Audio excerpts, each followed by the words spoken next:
Hi everyone, good morning. How are you? Well, I was thinking that since it's my birthday, I'll go for a big walk, head up to the castle, check out the Fisherman's Bastion, go inside Matthias Church, and then afterwards I'll go see the Klimt exhibition as well. I've decided to use public transportation.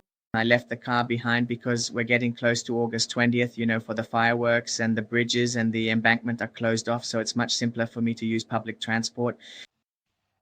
While I'm on my way to Gellért Hill, I thought it would be a wonderful gift from you if as many of you as possible subscribe to my channel. The dream is to reach 1,000 subscribers.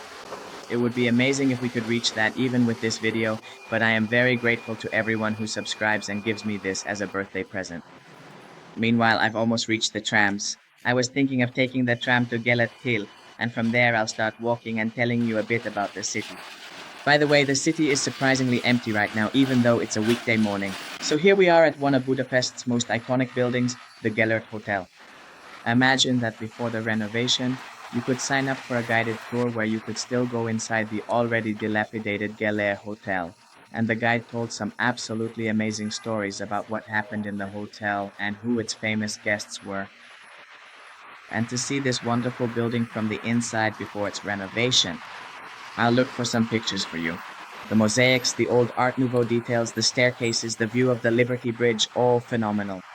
Every room was filled with the atmosphere of the turn of the century. I really hope that they'll renovate it in a similar style and that it won't become an ultra-modern building inside. By the way, the Gellért Hotel opened in 1918 together with the legendary Gellért Bath, which is still open and can be visited today. Back then, this was the luxury of Budapest.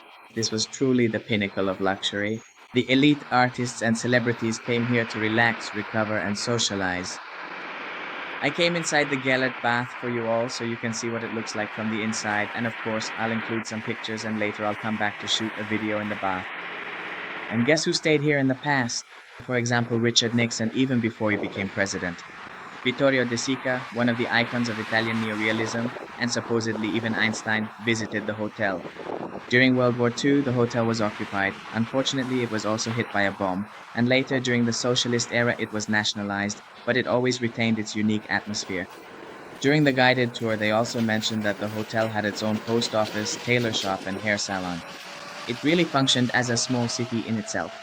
From the outside, it may look a bit abandoned right now, but soon it will be completely renovated, and if all goes well, it will once again be one of Budapest's most beautiful luxury hotels. If you're also curious about what lies behind these ornate walls, subscribe, because I'll definitely come back here when it reopens. Meanwhile, I'm already walking along the Danube, and I just can't help but share with you how much I absolutely love this place. In my opinion, the Budapest Riverside Promenade is one of the most beautiful urban walking spots in Europe. The view is simply breathtaking. The river, the bridges, Gellért Hill, the Parliament, the Buda Castle. Everything is in one place, and yet somehow it radiates tranquility. I love watching the boats on the Danube, and it's a huge bucket list item for me to one day go on a big Danube river cruise myself. From here, you can already see the Liberty statue as well. Definitely make sure to go up there too, because the area around it is really beautiful. But coming back for a moment to the panorama and the walk here. It might sound strange, but the dignified grayish-blue movement of the Danube and the fact that the embankment is clean and orderly make its beauty stand out even more. Whether I walk here in the morning or at sunset, it always amazes me, and I'm sure it's not just me who finds such joy in it. But I think I love it the most in the evening. These lights are wonderful.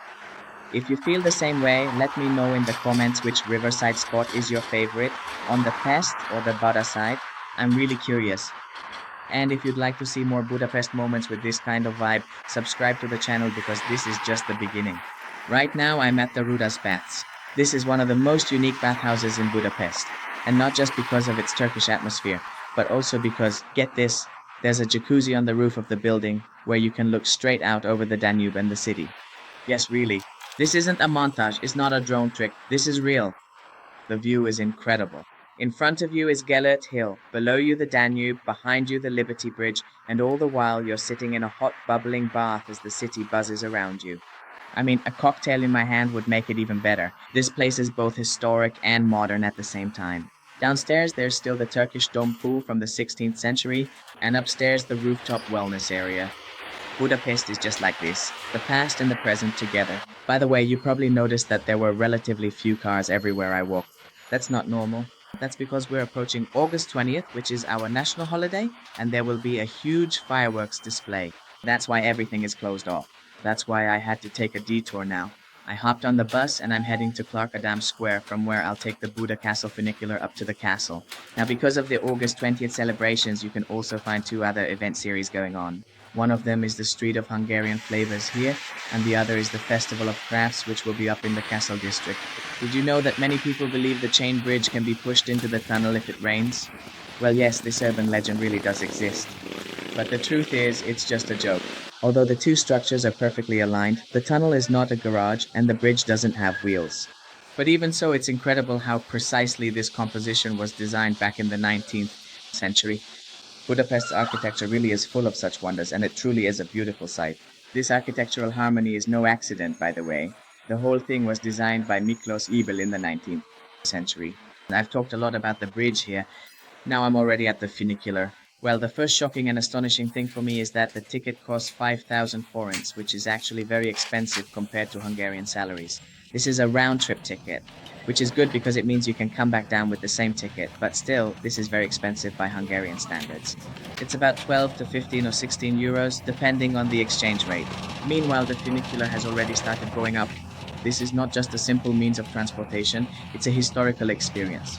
The funicular first started operating in 1870, which means it has been carrying passengers from the banks of the Danube all the way up to Buda Castle for more than 150 years. The two cars travel up and down facing each other on a cable system. When one goes down, the other goes up. It's brilliantly simple, yet still very atmospheric. But the best part is truly the view. As you go up, below you are the chain bridge, the Danube, and the Parliament. Seriously, it really is like a postcard. The funicular cars themselves are beautiful, with a charming old-fashioned style. Every detail is retro, yet perfectly balanced. The ride itself only lasts a few minutes, but it's an experience worth paying for. Whether you're a tourist or a local from Budapest, you have to try this at least once. I seem to remember that when I was a kid, you could ride this for free, but maybe I'm remembering it wrong. Here's a fun fact. During World War II, the funicular was completely destroyed, and it was only rebuilt in 1986, almost entirely according to the original plans. If you've already taken a ride on it, let me know in the comments, and if you haven't, next time you come to the castle, choose the funicular instead of the stairs. And if you'd like to see more unique Budapest attractions like this, don't forget to subscribe, because this city is truly full of surprises. And when you reach the top, that's when the magic happens. As you step out of the upper station, a breathtaking panorama unfolds before you. Right in front of you is the entire length of the chain bridge, almost perfectly head-on, and on the other side the Parliament stands proudly on the Pest side. It's especially beautiful at sunset. Below, the Danube and the boats gliding along it look as if a painting has come to life. The viewpoint is officially called the square in front of the Sándor Palace, because on the right you'll find the Sándor Palace, where the President of the Republic works, and to the left is the Buda Castle. A vast historical complex which today houses, among others, the National Gallery and the Széchenyi Library. And of course, everywhere you look there are cobblestone streets, old lamps, and a royal atmosphere.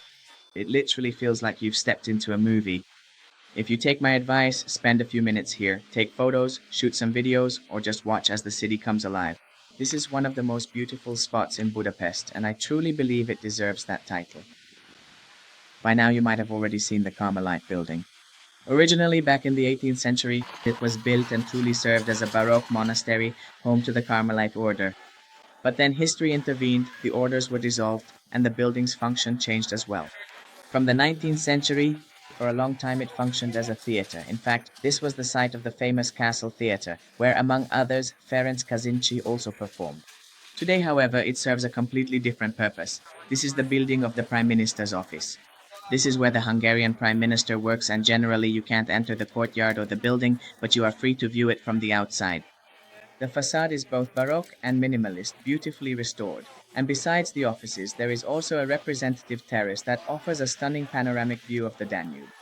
So when you head to the right from the funicular and see this elegant, understated building, now you know it was once a Baroque monastery, then a theater, and later a government center. A true historical time travel spanning 300 years. Many people walk past it without knowing exactly what it is, but now, thanks to this video, you know. And meanwhile, this here is already the Festival of Crafts.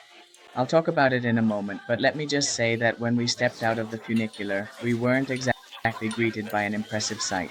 The reason for this is, as you saw yourselves, There are a lot of renovations going on, which on one hand is wonderful since everything is being beautified and preserved. On the other hand, I was thinking that for someone visiting Budapest and the castle for the first time, they didn't get that wow experience when they reached the top of the castle. Still, I think that when you started walking, you saw how impressive this whole area is, but come back next time when all the renovations are finished. But I also don't understand why they had to renovate 8 or 10 buildings at the same time, because the whole area around the Carmelite monastery is under renovation. There wasn't a single building without a crane or some kind of demolition or construction going on. So, while you're watching the fair, let me tell you a bit about all of this. About the Festival of Crafts, which is something you should know about. The event takes place in Budapest's historic district, from Dési Square to Trinity Square, between August 17th and 20th. It's free and open to all age groups. 800 local and 150 international masters are coming to showcase, live in their workshops, the crafts of potters, blacksmiths, wood carvers, lace makers, felt makers, and many other professions. Young people and children can look forward to interactive activities, folk playhouses, storytelling, puppet theater, and hands-on craft workshops.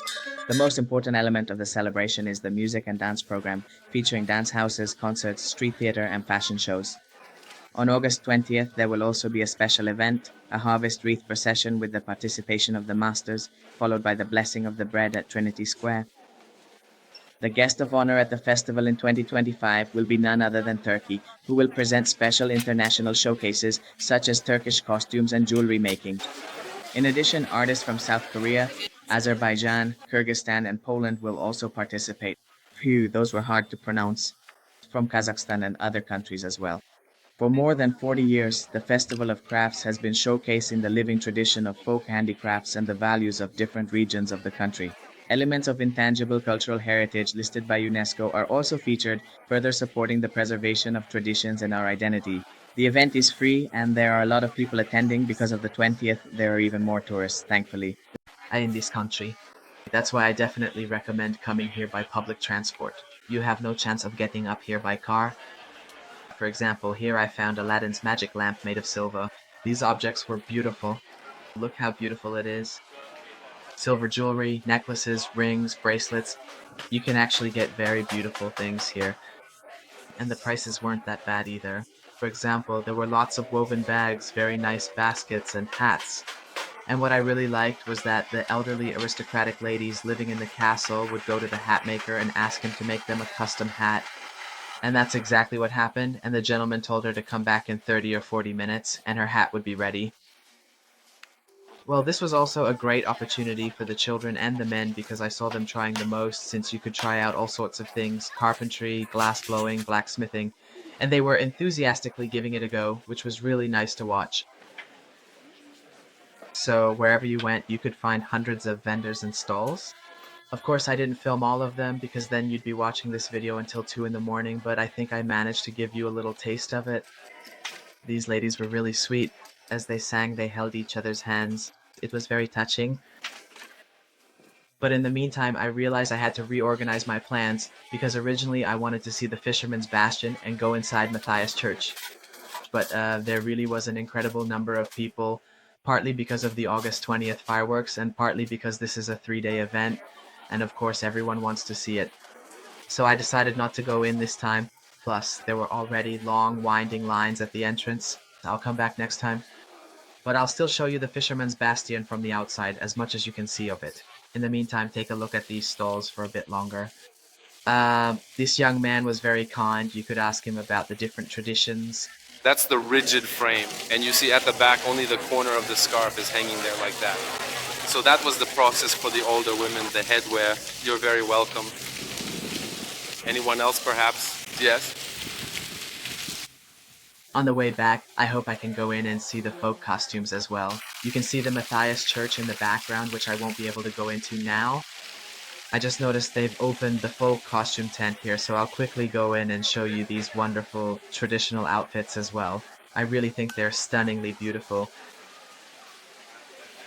Here in the castle, you can actually buy a lot of items with kaloksa embroidery, blouses, skirts, tops.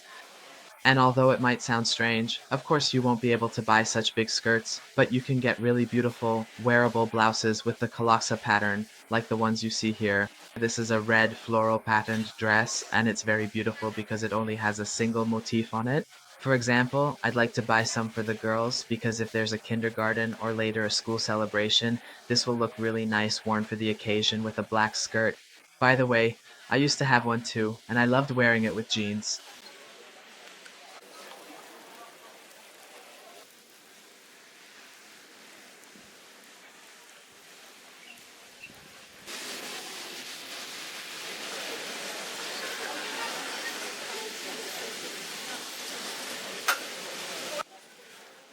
Just look at how beautiful these are. You won't find such beautiful summer bags in any bag store or fast fashion shop. Wow, this is really beautiful. If I remember correctly, it was specifically 10,000 forints. You can see here, this bag is 8,000 forints. They were really, really beautiful and had a very soft touch. And next to the yurt, they were weaving the classic baskets. These are incredibly useful when you go to the market. I really, really love them.